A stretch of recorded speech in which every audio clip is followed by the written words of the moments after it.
one day, John Motley brought Dizzy Gillespie to our home.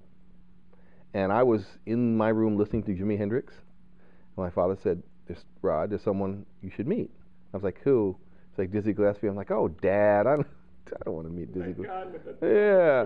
But anyway, I met him, and Dizzy gave me his union card and, talked to me about music and said, oh, I'll get my guitar player to give you a couple lessons. Well, his guitarist was a jazz guitar player named Al Gaffa, who gave me a couple of lessons.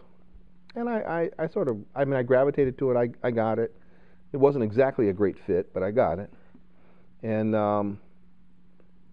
that was the beginning of that. And then I heard a record by a wonderful guitarist you'll know, Barney Kessel, who's one of my all-time heroes.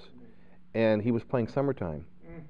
I remember walking down the hall listening to Summertime, and I went to my guitar, and I couldn't find those notes on my guitar. I'm like, wait, I know they're there, and I couldn't do it. So that led me on a search to do it. And I ended up meeting a guitarist, a wonderful, genius guitarist named Bruce Johnson here in New York. And I was planning to be a veterinarian, actually, or actually work with turtles.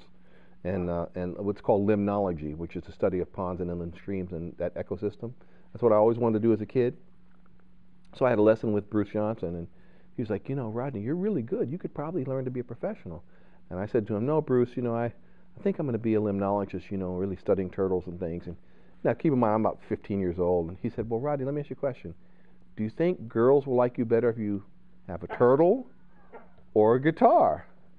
And I thought to myself, let me think about this music thing could work out. So, I mean, a 14 to 15-year-old boy, I was like, yeah, I never thought of it that way, like turtles, and yeah, I get that.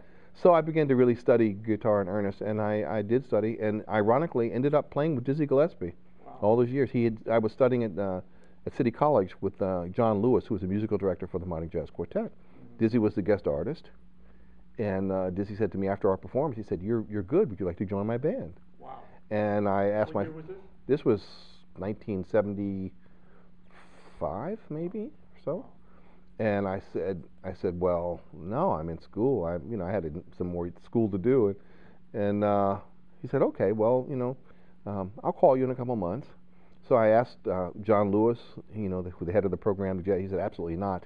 You should stay in school. And, I said, okay. And I asked my father, and he said, absolutely not. You should stay in school. And I said, when am I going to learn? Am I going to learn more about jazz from my jazz history class, or the guy that invented it? So I took a leave from school, and it was the best thing I ever did. I mean, I learned so much in that time from Dizzy. It was an amazingly beautiful time because many of the legends of jazz were still alive. So I got to play with Stan Getz and Eubie Blake and Count Basie and Teddy Wilson and Bucky Pizzarelli and Kenny Burrell and Mary Lou Williams and Herbie Hancock, and I got to meet all those as a very young man. And really benefit from their wisdom and experience. I had a lot of knowledge. I see that here at Juilliard. The students come here knowing so much. But through these older musicians, I got a chance to apply what I knew and to turn that knowledge into wisdom, and then to turn that wisdom into artistry, because I got to be around it. They say jazz is best caught, not taught.